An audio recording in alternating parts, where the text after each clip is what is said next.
Kilala si Senadora Miriam Defensor Santiago sa pagbibitaw ng killer punchlines. Aba, syempre, hindi pinalampas ng Senadora ang Valentine's Day. Sa speech nga para sa ilang estudyante, nagbigay ang Senadora ng ilang love advice.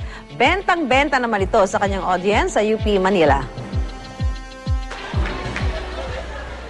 Alam nyo ba ang isa pang tawag sa Valentine's Day?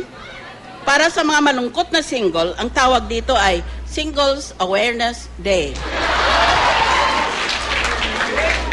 Para sa mga masaya na single, ang tawag dito ay Singles Independence Day.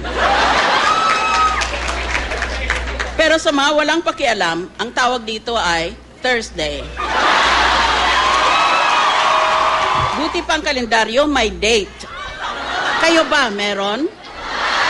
Kapag ikaw ay nagmahal, pero sasaktan mo rin lang naman, dapat maghamon ka na lang ng suntukan.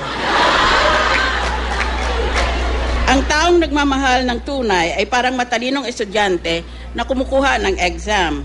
Hindi siya tumitingin sa iba kahit nahihirapan na.